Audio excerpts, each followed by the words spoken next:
Hi, everyone. I have another little something to read to you.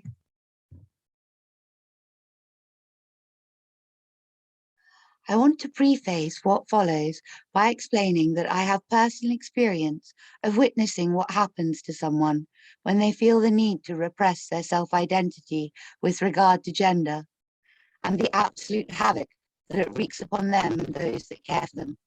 And I in no way want to tell anyone how to express themselves or make anyone feel that I disapprove of their desire to wear whatever clothes or makeup that they like and call themselves whatever they want to and ask others to call them whatever it is that they choose at any time to be called.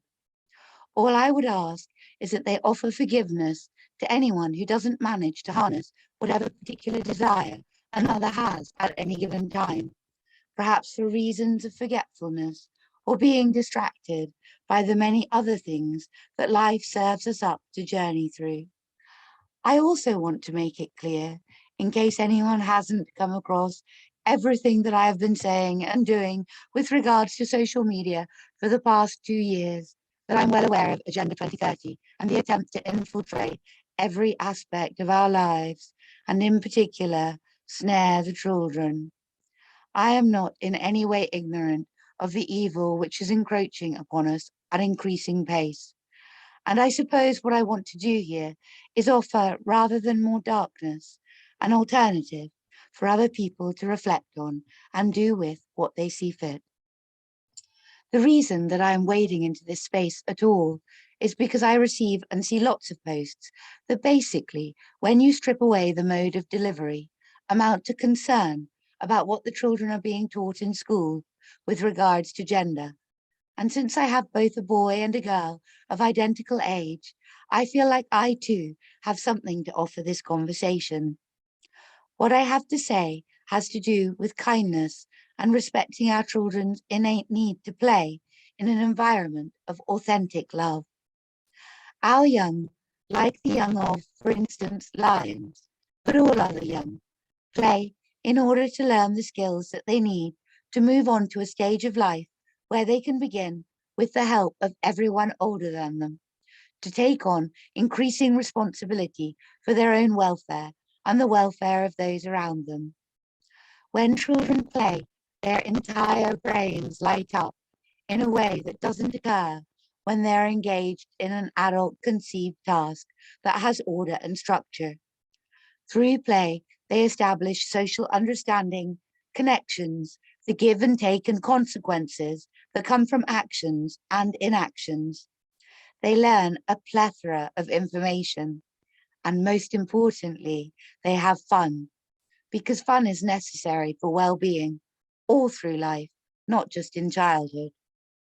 What does this have to do with gender? Well, let me preface this bit by saying that there is clearly a thing such as biological sex. We call these two different sexes men or boys and women or girls. The majority of children, if not coached in any way, will naturally fall into some expression of self, which is what we call gender and has to do with the realms of he and she, that lies comfortably within what have always been considered norms. And those children who don't, if playing in an environment of authentic love, will let it be known how they feel, and how they feel will not be just respected, but cherished.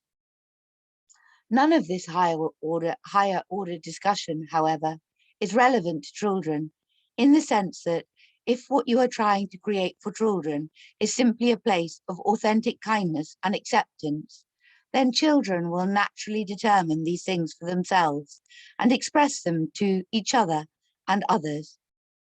If we are going to have an agenda in schools, then perhaps it should be an agenda of authentic kindness on the part of all those people who are engaged in taking care of the children. If children exist in a space where all of the adults are committed to working on themselves, to connect to the innate source of kindness that we all have inside us, our children will be well. We, like dolphins, have the capacity to evolve to create communities where being kind to one another is paramount. It is, in fact, if you go back to hunter-gatherer times, from whence we derive. Men have been wearing what is now denoted as women's clothing for centuries. Think of Egyptian pharaohs and English kings of the Middle Ages. Men have worn makeup and decorated themselves in many and extraordinary ways and been just as beautiful as a woman, who themselves have also, since time immemorial, engaged in self and mutual decoration. It is a form of caring for one another and marking a celebration or a rite of passage. It was not engaged in at all times, because in between celebrations, there is what has to be done to survive. And to do these things, clothes were worn that were fit for purpose, regardless of what they looked like. We have it in us to exist like this, because it is where we came from.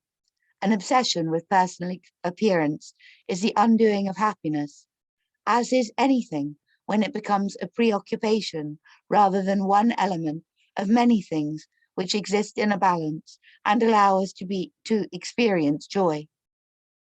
For these reasons, I don't think that we need to bring to the children in purposeful ways the concept of gender as opposed to biological sex. I think that to approach it in this way will inevitably derive confusion. We have to work on ourselves, not on our children. So, for what it's worth, those are my thoughts. Thank you for finding the time to spend with me. And I love you. And I'm grateful. Thank you so much. Take care. Goodbye.